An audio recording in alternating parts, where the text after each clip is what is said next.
মুখে যদি অরুচি হয়, কিছু যদি খেতে না ইচ্ছা করে, তার জন্য কিন্তু একটা ভর্তার রেসিপি নিয়ে এসেছি। এটা দিয়ে খেলে অরুচি মুখেও কিন্তু বেশ স্বাদ লাগবে। তো চলো এই ভর্তাটাই তোমাদের সাথে শেয়ার করব। আর এটা কিন্তু তেলাপিয়া মাছ দিয়েই ভর্তা। তাহলে চলো আজকের রেসিপিটা এখান থেকে শুরু করা যাক। নমস্কার বন্ধুরা, সুমিস ভিলেজ লাইফে আমি সুমি সবার সাথে আছি। আমার আজকের রেসিপি ভর্তা। এটা কিন্তু তেলাপিয়া মাছের 4টা পিস নিয়ে নিয়েছি।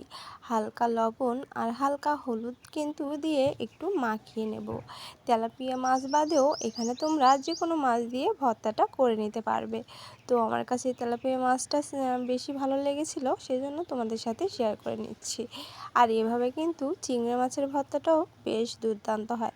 তো চলো একটু লবণ হলুদটা একটু ভালো করে মাখিয়ে নিব আর হালকা তেলে একটু ভেজে নেব। সেজন্য সামান্য লবণ হলুদটা দিয়ে আমি একটা মাখিয়ে নিলাম।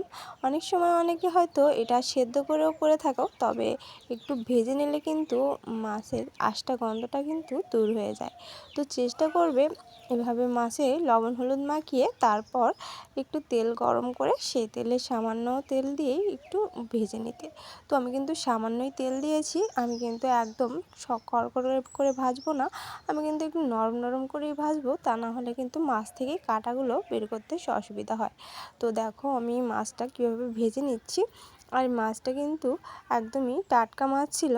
তো মাছটা তোমরা যেরকমই নাও না কেন, একটু ভালো ফ্রেশ মাছ নেওয়ার চেষ্টা করবে, তাহলে কিন্তু ভর্তাটা খেতে বেশ সুস্বাদু হবে। তো দেখো আমি একটু উল্টো পাল্টা করে সামান্য তেল নিয়েছি, তোমরা কিন্তু দেখেই বুঝতে পারছো।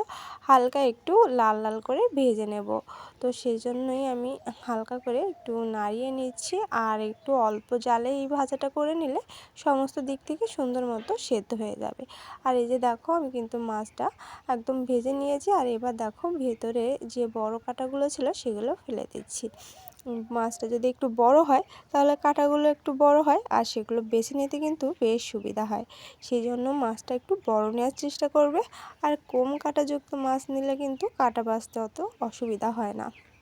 তো আমি এইভাবে বড় কাঁটাগুলো বেছে নিচ্ছি, যেহেতু মাছটা বড় ছিল। তো সেই মাছের থেকেই আমি বড় বড় কাঁটাগুলো, আর দাঁড়ার দিকে একটা বড় কাঁটা থাকে, আমরা সবাই জানি তেলাপিয়া মাছে। তো সেই কাঁটাগুলো আর পিলির দিকে যে লম্বা লম্বা কাঁটাগুলো থাকে, সেই কাঁটাগুলো সমস্তগুলো কিন্তু এইভাবে বেছে নিতে হবে। কাঁটা থাকলে কিন্তু বাটতে খুবই অসুবিধা হয়। তো এভাবে সমস্ত মাছগুলো একদম পরিষ্কার করে বেছে নিতে হবে।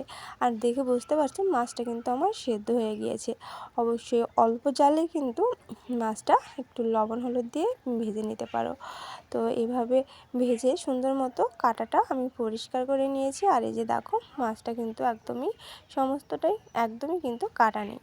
তো এই মাছটা আমি একপাশে রেখে দেব। আর এই মাছে দেখো সমস্তটাই কিন্তু লবণ হলুদ দেওয়া আছে, যেহেতু এটা কিন্তু এভাবেও মাখিয়ে খাওয়া যায়। তো চলো তোমাদের সাথে ভর্তার জন্য কি কি লাগছে, এই যে দেখো পেঁয়াজ রসুন আমি কুচি করে নিয়েছি। আর নিয়েছি আসল উপকরণ, যেটা ছাড়া চলেই না, এই ধনিয়া পাতা। কারণ ধনিয়া পাতা ছাড়া ভর্তা রেসিপি যেন অসম্পূর্ণ থেকে যায়। আর চলো নিয়েছি এখানে 5টা মতো শুকনো ঝাল। তো শুকনো ঝালগুলো তেলে কিন্তু আমি একটু ভালো করে ভেজে নেব। শুকনো ঝালটা আমি ভেজে একপাশে রেখে দেব। আর তারপরে বাকি উপকরণগুলো ভেজে নেব। আর হ্যাঁ, তোমরা এখানে কিন্তু কালো জিরা, যেটা বলি কালো যে জিরাটা, ওইটাও কিন্তু বেশ নিতে পারো। মানে ওটা কিন্তু স্বাস্থ্যের জন্য খুবই ভালো। তো আমার কিন্তু ছিল না, তাই আমি কিন্তু দেইনি। তবে আমি যখন ভর্তা করি ওই কালো জিরাটা কিন্তু ব্যবহার করি। তো শুকনো ঝালটা ভেজে শিলের উপরে রেখে দিয়েছি। আর যে তেল ছিল তাতেই কিন্তু পেঁয়াজ আর রসুনটা আমি একটু লাল লাল করে ভেজে নেব।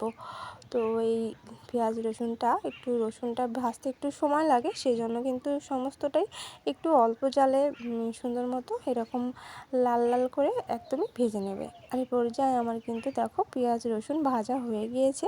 তো এবারে আমি এখানে ধনিয়া পাতা ভালো করে কেটে ধুয়ে পরিষ্কার করে রেখেছিলাম, সেইটা কিন্তু আমি এই পেঁয়াজ রসুনের মধ্যে দিয়ে দিলাম। যেহেতু ধনিয়া পাতা একদমই কমে অল্প হয়ে যাবে, তো সেজন্য কিন্তু আমি একটু এভাবে নিয়েছি। দেখে মনে হচ্ছে অনেকটা, কিন্তু একদমই যখন কমে যাবে তখন দেখবে একদম অল্প হয়ে গিয়েছে। আর এই ধনিয়া পাতাটা শীতকালে বেশ একটা ভর্তায় ব্যবহার করলে খুবই কিন্তু টেস্টি হয়ে থাকে। তো দেখো আমি পেঁয়াজ রসুন ধনিয়া পাতাটা সমস্তটা ভালো করে মাখিয়ে নিচ্ছি। আমি কিন্তু এখনও পর্যন্ত লবণ হলুদ কিছুই এখানে ব্যবহার করিনি, যেহেতু ধনিয়া পাতাটা একটু কমে না গেলে লবণটা দিলে লবণটা কিন্তু অনেকটা বেড়ে যেতে পারে। তো একটুখানি কমিয়ে নিয়েছি আর এবার লবণ দিয়ে দিচ্ছি। যখন এই শাকটা কমে যায় তখনই কিন্তু লবণের পরিমাপটা একটু বোঝা যায়, সেজন্য একটু কমিয়ে নিয়ে একটু লবণ আর হলুদটা কিন্তু দিয়ে আমি আর একটু ভেজে নেব। মানে জলটা কিন্তু একদমই শুকিয়ে নেব, জলটা ভালো করে শুকিয়ে নেব। ধনিয়া পাতাটাও একদমই সেদ্ধ হয়ে যাবে। আর এই যে দেখো ডালপালাগুলো উপরে চলে আসছে আর পাতাগুলো কিন্তু একদমই অল্প হয়ে গিয়েছে। তো এরকম করে সুন্দর মতো ভেজে নেব, একদমই কিন্তু জল শুকনো হয়ে গিয়েছে।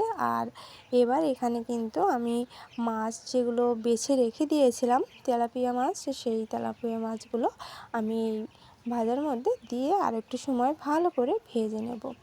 আর এই মাছ দিয়ে ধনিয়া পাতা পেঁয়াজ রসুন সমস্তটাই লাল লাল করে ভেজে নেব। আর তাতে করেই কিন্তু এই আষ্টে গন্ধটা বা এর যে ঘ্রাণটা সেটা কিন্তু আর থাকবে না। আর ধনিয়া পাতা যখন কোনো তরকারিতে ব্যবহার করা হয় তখন কিন্তু সেই তরকারির একটা সুন্দর মিষ্টি গন্ধ চলে আসে।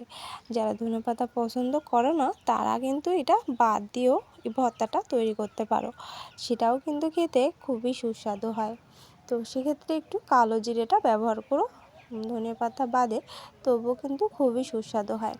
তো দেখো মাছ দিয়ে সমস্ত পেঁয়াজ রসুন ধনিয়া পাতা দিয়ে আমি কিন্তু একটু এভাবে থেবড়ে থেবড়ে ভেজে নিচ্ছি, যাতে করে মাছটা সুন্দর মতো একদম ভাজা ভাজা হয়ে যায়। মাছের মধ্যে যে অল্প ভেজেছিলাম সেজন্য যে একটু জল জল ভাব ছিল সেটা যেন একদমই দূর হয়ে যায়। তো এই জন্য একটু ঢেকে দিয়েছিলাম। আর এ পর্যায়ে দেখো একদমই লাল লাল করে ভেজে নিয়েছি, দেখে বুঝতে পারছো লাল লাল হয়ে গেছে সমস্তটা। তো এবার চলো একটু ঠান্ডা করে নিয়েছি, এবার সেই ঝালগুলোর পরেই ঢেলে দেবো ভর্তাটা। শিলপাটায় ভালো করে পেস্ট করে নেব। পেস্ট বলতে আমি কিন্তু বেটে ভর্তাটা করে নেব।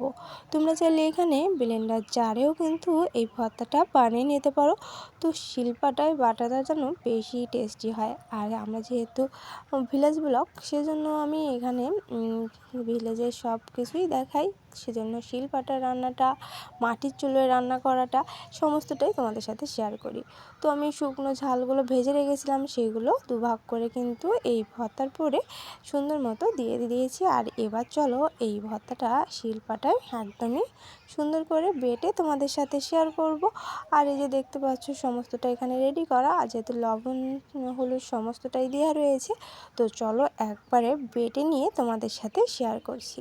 এরপরে যে আমার কিন্তু বাটা হয়ে গিয়েছে, দেখো শুকনো ঝালের যে খোসাগুলো সেগুলো রয়েছে, আরও একটু বাটলে বেশ ভালো হতো।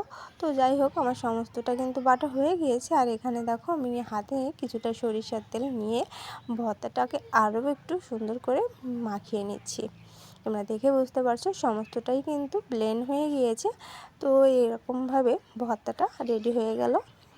আর শিলপাটায় ভর্তাটা বানিয়ে নিলে খুবই সুস্বাদু হয়। তোমরা যদি চেষ্টা করো একটু শিলপাটায় বাটার, তো দেখবে খেতে কিন্তু বেশ ভালো লাগে। আর গরম ভাতে এরকম করে কিন্তু ভর্তাটা তৈরি করে নিলে কিছুই এখানে প্রয়োজন হয় না। তো যাদের মুখে একদমই রুচি নেই তারা কিন্তু এই ভর্তাটা একবার ট্রাই করতে পারো, দেখবে মুখে রুচিটা যেন ফিরে এসেছে। তো আমার ভর্তাটা একদমই রেডি হয়ে গিয়েছে। আর এ পর্যায়ে দেখো আমি গরম ভাতের সাথে একটু ভর্তা দিয়ে সমস্ত ভাতটাই কিন্তু খেয়ে নেব।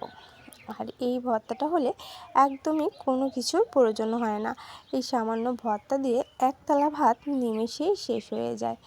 তো কেমন লাগলো আমার এই ভর্তা রেসিপিটা অবশ্যই কিন্তু কমেন্টে জানাতে ভুলো না। আর যদি ভালো লেগে থাকে অবশ্যই লাইক কমেন্ট শেয়ার করে আমার পাশে থেকে যেও। নতুন বন্ধুরা আসলে অবশ্যই সাবস্ক্রাইব করে পাশে থেকে যেও। নতুন নতুন রেসিপি পেতে কিন্তু আমার চ্যানেলের পাশে অবশ্যই থাকতে হবে। আর অবশ্যই যারা এখনও লাইক দিতে ভুলে গেছো একটা লাইক আমাকে দিয়ে নিও। তোমাদের একটা লাইক আমার ভিডিও করার উৎসাহ অনেক গুণ বাড়িয়ে দেয়।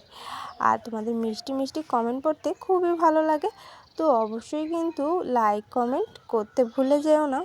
আর এরকম করে বাড়িতে একবার বানিয়ে খেয়ে দেখো আর আমাকে অবশ্যই কমেন্টের মাধ্যমে জানিয়ে দিও কেমন লাগলো তোমাদের কাছে এই ভর্তা রেসিপি। তাহলে এখানে ভালো থাকো, সুস্থ থাকো, পরবর্তী ভিডিওর সাথে থেকো।